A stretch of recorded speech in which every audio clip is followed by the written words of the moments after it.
Yo, this is badass. Let's watch. Statues of Queen Elizabeth II, Queen Victoria, toppled at Manitoba legislature. Let's watch. Good evening and thank you for joining us. We begin tonight with news of a monument toppled. The statue of Queen Victoria outside the Manitoba legislature has been knocked down by demonstrators. This was the scene just a couple of hours ago where the statue, first unveiled in 1904, was brought to the ground and covered in paint. It's unclear if there's any permanent damage to the monument. The statue of Queen Elizabeth II, adjacent to the government house, was also toppled over. And this video posted to social media appears to show the moments right after the statue of Queen Victoria was brought down. People placing red handprints on the base of the statue. I wonder, by the way, the statue. Okay, so we're 45 seconds into this. I wonder if they're going to mention the fact there's been over 1,000 children that have been found dead, genocided, buried in unmarked graves underneath these residential schools. What's a residential school, by the way? It's a school where you put indigenous people and try to convert them into your fucking Western fucking Catholicism. That's what they do. They bring in indigenous people, brainwash them with a bunch of religious nutbag garbage, and then if they don't listen, they murder them. Children, kids, not adults, kids, genocided, bodies, unmarked graves. What the fuck? Right, are you gonna mention that? That seems to be the headline. That should be the headline. Not protesters put red paint on the statue. Why was there red paint? Why were there red handprints? We don't know. But let's find out. Do we know? Itself. This comes after peaceful demonstrations honoring the children who died in the Canadian residential school system were held across Winnipeg today. Okay. What? The children who died? The children who died. No. They were mass murdered. It was a genocide. This is genocide. This is like saying, like, yeah, you know, the Nazis in their concentration camps. There were a lot of people that died in them. Why they died? I don't know. They died.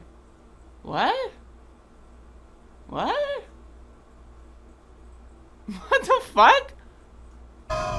This comes after peaceful demonstrations honoring the children who died in the Canadian residential school system were held across Winnipeg today. Residential school is not ancient history. It's happening today. But today is a reminder of how we need to reset that relationship, of how we need to move forward together. Outside the Canadian Museum for Human Rights, community leaders organized a No Pride in Genocide walk and ride. Long Plain First Nation Chief Dennis Meaches, representing Treaty 1 First Nations, is demanding the Canadian government classify residential schools, day schools, and the 60s Scoop as an act of genocide. We love Canada, but we do have a shameful past, and that needs to be addressed, and collectively, as all people here in Canada, in this country, to come together and walk in true partnership as it was intended in the treaties. And we do need Canada to atone for its sins.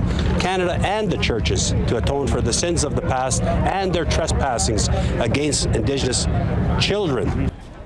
Manitoba NDP MLA Nahani Fontaine, a member of Saugeen Anishinaabe First Nation, spoke on why she and other community members will not be celebrating Canada Day. Today is a day to reflect, acknowledge, honor, and stand in solidarity with Indigenous peoples while embracing a very hard truth. Until we embrace that truth, as uncomfortable as it may make us, there is no reconciliation on our territories. The demonstrators, clad in orange shirts, then made their way to Portage in Maine, where the Remembrance Walk continued to move through downtown Winnipeg.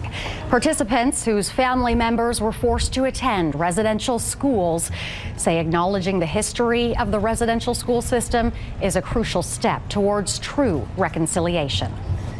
Acknowledgement, don't deny it, and for non-Indigenous people, the best thing you can do is stand beside us. we've been mentioning this for generations already, that this is happening.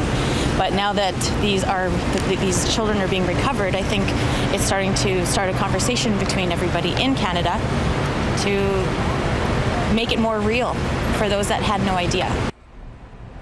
Orange flags were also placed on the front lawn of the legislative grounds to serve as a symbol of the children who died in the residential school system. All right, folks, we're going to play a what's worse game. What's worse, tearing down a statue and painting it, or committing a genocide against children?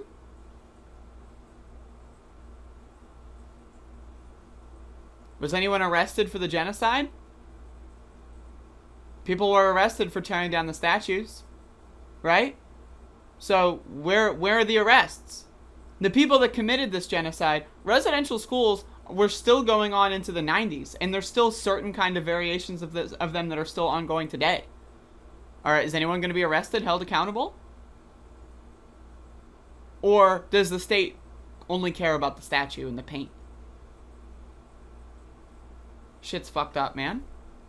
Lord have motherfucking mercy. Again, the people who died, they were fucking children that were mass murdered and slaughtered and thrown into unmarked graves and hidden for decades.